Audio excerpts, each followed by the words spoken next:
What are in sheets and how can you use them to really raise the bar for your next children's book? Let's talk about it now. 3, 2, 1, 0. Liftoff. We have a liftoff. My name is Travis Peterson and I'm a graphic designer.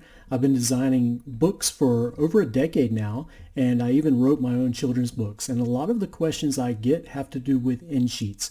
So in this video I'd like to show you what exactly are in sheets, how you can use them to improve your next book, and just take a look at some of the different options that you have. With my book Ada and the Helpers, I have in sheets that look like this.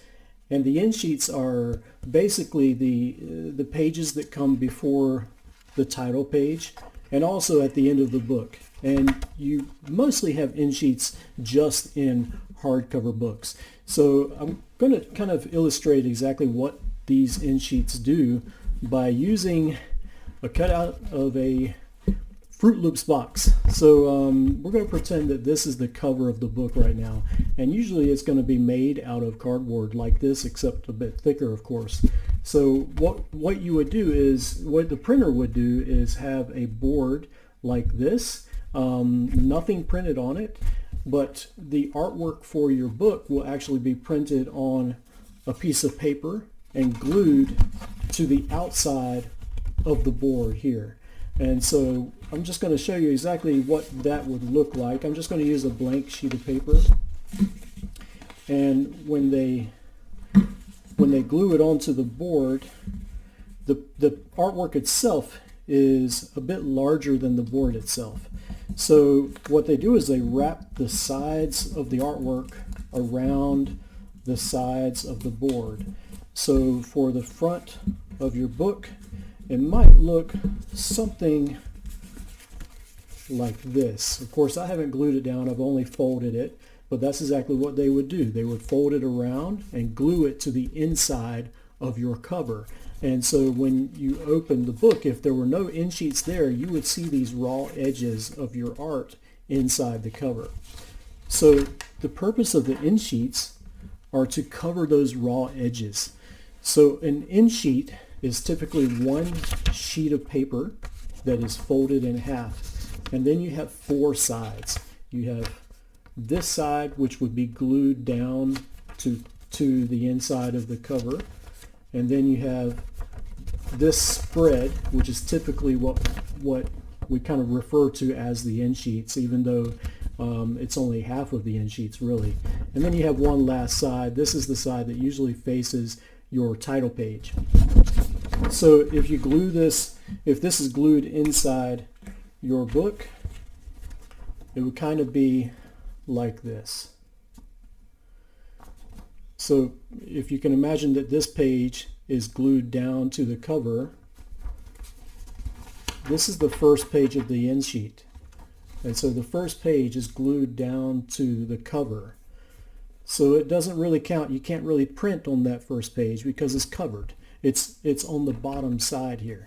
So then the first spread here is where you might have either a solid color, or it can be a pattern or an illustration or just about anything you want, but usually it's a pattern or a solid color. And then the next page again would be usually just a blank page next to your title page. And so the rest of your what's called the book block, starting with the title page and going to the last page, would be after this. And then in the back of the book you'd have the same thing as this, except it would be on this side. And so this last page would be glued down to the board to cover those raw edges of the art on the cover. And you would see again some kind of a pattern or solid color here. And then this would be next to the last page of your book block. So that's what in sheets are. Typically one sheet of paper, 4 pages, and so you're basically adding 8 pages to your book with in sheets. Now there's a couple of different ways you can do that. It can be one separate file, which is called separate ends, and typically with separate ends it's going to be printed on a different type of paper, usually a bit heavier paper than the rest of your book block. Typically it's going to be uncoated, And actually having separate ends feels much more premium, much more professional than self-ended books. And self-ended books actually use the same exact paper as the rest of your book block. In fact, it may even be in the same file. Usually I think it is in the same file. So it's the same type of paper. It's still going to have that either matte or gloss coating on it. Through Ingram Spark, you can't have end sheets. They automatically put end sheets in, but they're just blank white sheets. So if you're okay with that, then that's what you get. But you can't add printed or colored end sheets to your book in Ingram Spark. Right now, KDP is not offering hardcovers for children's books under, I believe, 72 pages. So that's not really an option at this point either. So for paperbacks, if this is the cover of the book itself, you have no need for end sheets because everything is printed on the outside. Actually, for Ingram Spark, you can print on the inside of your paperback cover as well, but there's really no need to cover that raw edge on the inside. So this is just for hardcover. Your book block has to be a multiple of 4 pages. Same for your end sheets, so it all adds up to be some page count that equals a multiple of 4. So usually if your book block is 32 pages for a children's book, you're adding 8 pages to that for a total of 40 pages. That includes your front end sheets, your book block, and your back end sheets.